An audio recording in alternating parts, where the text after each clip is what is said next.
বলেছিলাম যে ভারতে পালিয়ে গিয়েছে শেখ হাসিনা, সেখানে বসে মৌচাকে ঢিল মারছে। এই কথার পরিপ্রেক্ষিতে আমার 14 গোষ্ঠী ধরানো হয়েছে। উপরন্ত কিছু কুলাঙ্গার আমাকে মেরে ফেলার হুমকি দিয়েছে।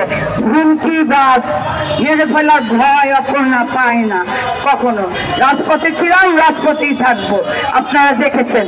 আমি যে কথা বলবো, চিন্ময় দাস তিনি সাধু, তাকে সম্মান জানাই, কিন্তু তিনিও আমাকে বলেছিলেন যে আপনি হিন্দুদের বিরুদ্ধে বলেন।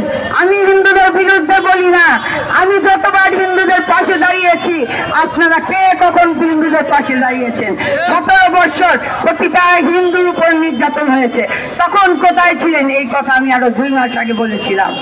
শুভেন্দু আজকে বড় বড় কথা বলছে।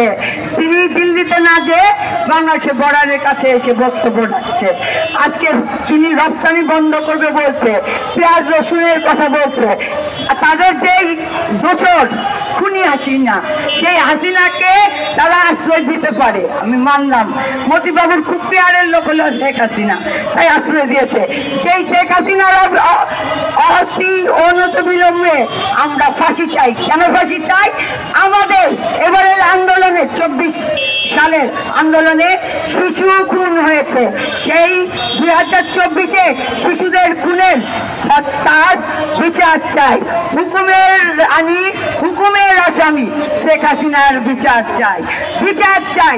আমাদের 17 বছর ইলিয়াস আলী চৌধুরী অংশ হাজারো হাজারো সন্তানের বাবা পিতা হারিয়েছে, যাদের গুম হয়েছে, আমরা এখন লাশ ফিরে পাইনি। তাই শেখ হাসিনার বিচার চাই। আমি যে কথা বলেছিলাম যে শেখ হাসিনা ভারতে এসে আমাদের দেশে ষড়যন্ত্র চালাচ্ছে, তখন আপনারাও হেসেছেন। যে মহিলা কি বলে, আজকে 2 মাস পরে পাচ্ছেন ষড়যন্ত্রের বন্ধ।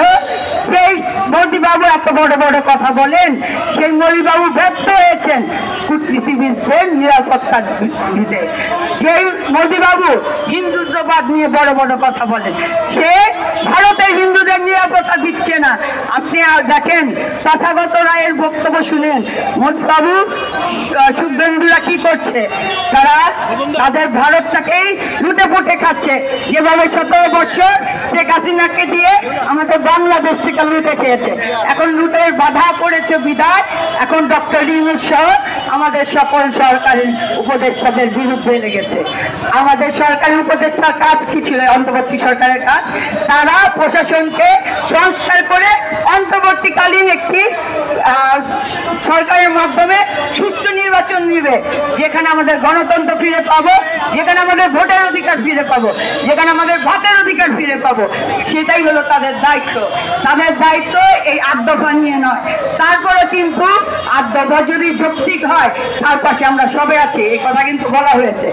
তারপরে বারবার শাহবাগে আপনারা আন্দোলন চালিয়ে আমাদের হিন্দুদের শান্তিতে থাকতে দিচ্ছেন না। আমি এই কারণে বলছি, সংখ্যালঘু কথাটা আমি ঘৃণা করি। আমি বারবার আপনাদের বলেছি, আমি সংখ্যালঘু নই, আমি বাংলাদেশি। আমি একজন বাংলাদেশি হিসাবে বলছি, আমার বাংলাদেশের যেখানে যেখানে আপনারা আঘাত করবেন, সেখানে থেকেই আমরা যুদ্ধ ঘোষণা করব। একবার 71-এ যুদ্ধ ঘোষণা করেছিল শহীদ রাষ্ট্রপতি জিয়াউর রহমান, আমরা তারপরেই কিন্তু একটি বাংলাদেশ পেয়েছি। আবার 2024 সালে আমাদের সন্তানরা যুদ্ধ করে আরেকটি বাংলাদেশ দিয়েছে আমাদের।